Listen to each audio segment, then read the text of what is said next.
রোদের তেজ যত বাড়ছে মানুষের ভিড়ও কিন্তু বাড়ছে। তার কারণ আমরা দেখেছি যে সকালবেলা এসেই প্রায় ব্রিজের কাছাকাছি অবধি লাইন, এখনো সেরকমই প্রায় লাইন রয়েছে।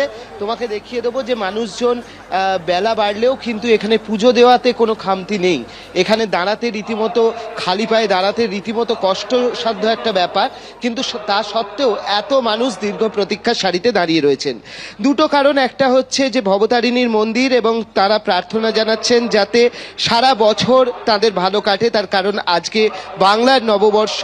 অন্যদিকে এই জায়গায় মা ভবতারিণী রয়েছেন, তার সঙ্গে এটা হচ্ছে ঠাকুর শ্রী রামকৃষ্ণদেব সারদা মায়ের স্মৃতি বিজড়িত, এবং সেই কারণেই মানুষজন এখানে আসছেন এই প্রার্থনা করতে যাতে সারা বছর ভালো কাটে।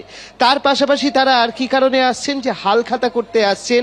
বিভিন্ন মানুষ আছেন যাদের বিভিন্ন ধরনের ব্যবসা রয়েছে এবং সেই ব্যবসার জন্যই তারা কিন্তু আসছেন হালখাতা করতে। আমরা কথা বলে নেওয়ার চেষ্টা করব এরকম যারা পুজো দিতে এসছেন তাদের সঙ্গে। কোথা থেকে আসছেন আপনি পুজো দিতে? এটা কি প্রত্যেক বছরই আসেন নাকি মোটামুটি আমরা বছরের প্রায় বেশিরভাগ টাইমে আসি। কি প্রার্থনা জানাচ্ছেন আজকে এই পয়লা বৈশাখের? মাকে জানাচ্ছি মায়ের যেন নতুন বছরটা শুভ হয়, আমাদেরও যেন হয় তার সাথে। এটাই অবশ্যই যাতে সারা বছর ভালো কাটে সেই জন্যে তারা চাইছেন মায়ের কাছে। এবং এখানে দেখো যে প্রচুর মানুষ কিন্তু দাঁড়িয়ে রয়েছেন।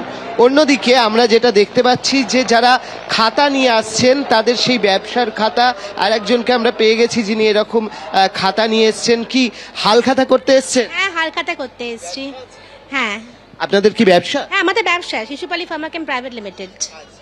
প্রত্যেক বছরই কি এখানে সরি আসা হয়? ঠিক আছে, এই জন্য মানে ব্যবসায় যাতে লাভ হয় মায়ের কাছে প্রার্থনা, যাতে ওনার ব্লেসিংসটা পাই আমরা, গাইডেন্সটা পাই আমরা, এই জন্য।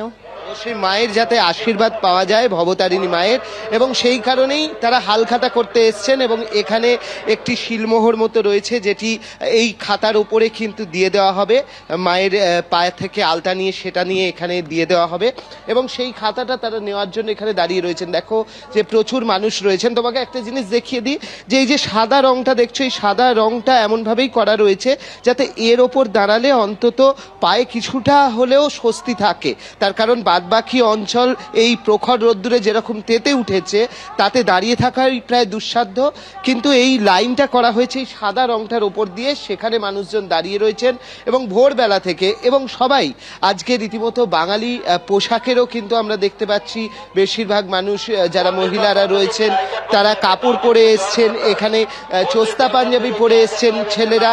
তো সব মিলিয়ে আজকে এই বাংলার নববর্ষ শুরুর দিনটা তারা কিন্তু সবাই আসছেন এই মায়ের কাছে প্রার্থনা জানাতে যাতে সারা বছরটা ভালো কাটে এবং ব্যবসায়িক দিক থেকেও তাদের লাভ হয়, সেই কারণেই তারা আসছেন।